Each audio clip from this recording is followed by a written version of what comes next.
So, trending topics this morning, and stage 16 is one that people are once again talking about. You'll remember that was that whole issue where stage 16 is now the highest stage. The national regulator of South Africa had implemented stage 16, saying that they had sort of implemented that, but this is what a statement they said yesterday. They belatedly moved to quell concern that its recent approval of a new load shedding code of practice, which increases the number to potential stages from 8 to 16, represents a signal that the prospect for higher levels of load shedding is imminent. So they're now talking about it and saying, don't panic, it's just we need to have this in place in case anything happens. No, we know this. I mean, you don't just invent things for the sake of it. And obviously, people on X saying, so they are preparing us. Wait until after the elections and you will see stage 16. I know. So that's what people are talking about. I mean, and we've been talking about this. Yes, we're celebrating the fact that we haven't had load shedding. But you know, sometimes I'd rather know when load shedding or when the power is going to go out, as opposed to going days and days on end from a failure of a power station that blows up or just goes off, or you have no idea what's going on. And these are what people in areas are going through right now. 23 days is what they are telling us. 23 days, no load shedding. But people are suffering power outages and for extended periods of time. Days on end. Yeah. So, I mean, I can't find the rationale in all of that. So as much as we'd like to be celebrating load shedding and the fact that we're not having load shedding, how do we celebrate it in an environment where you just don't know? You could go off for 5 days and you have no idea. At any moment. And that's the problem.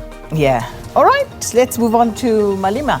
The leader of the Economic Freedom Fighters and of course his party members, they were on the campaign trail in Eldorado Park yesterday. Yes. And we played some of that for you in the news in terms of what Malema said in trying to woo the vote of that particular community. And many people also pointing out the fact that, you know, it is election season, so it's interesting the things that leaders do say.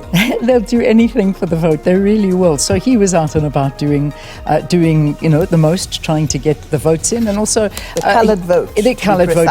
Another comment that he put out yesterday, I see some of the papers leading with that, or some articles saying Malema says the EFF is willing to work with the MK party after the elections. I don't see a surprise there. I really don't.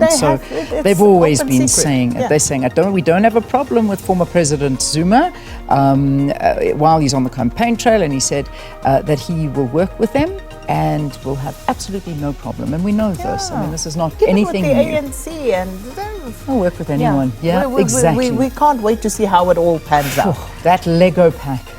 How is it all going to stack together at the end? That's what we wait to find out. Absolutely. Then Gavin Watson, help me out here. What now? Why are we talking about him again? So, this is why Gavin Watson is trending. Had nothing directly to do with Gavin Watson, but we'll join the dots. Yeah.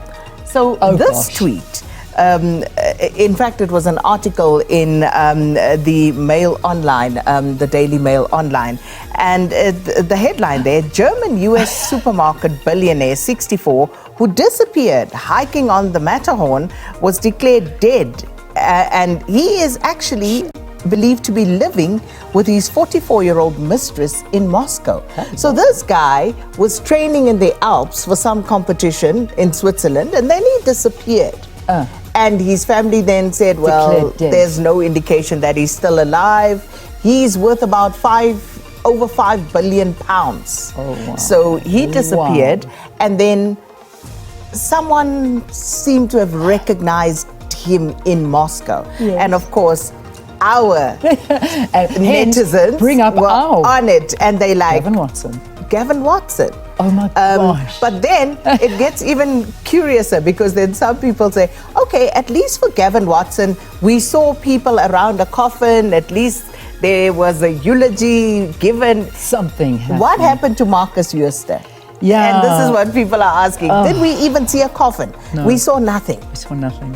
We really didn't. But I mean, So there you go. You see what happens on South African Twitter. We don't forget. And I don't think Gavin Watson is ever going to be forgotten because people will look out wherever they can to say, we told you so. But, you know, as it stands right now, that's, you know, not the scenario. But that's actually a It was crazy actually very story. funny So how he's they went perfectly alive and well, this German billionaire living with his mistress. This is what is suspected. Someone seems to have recognized someone that may be him. My gosh. Okay. So, there's the link. yeah, at least they say Gavin Watson at least had that Toyota Corolla. There was at least a shoe there, you know. There was something.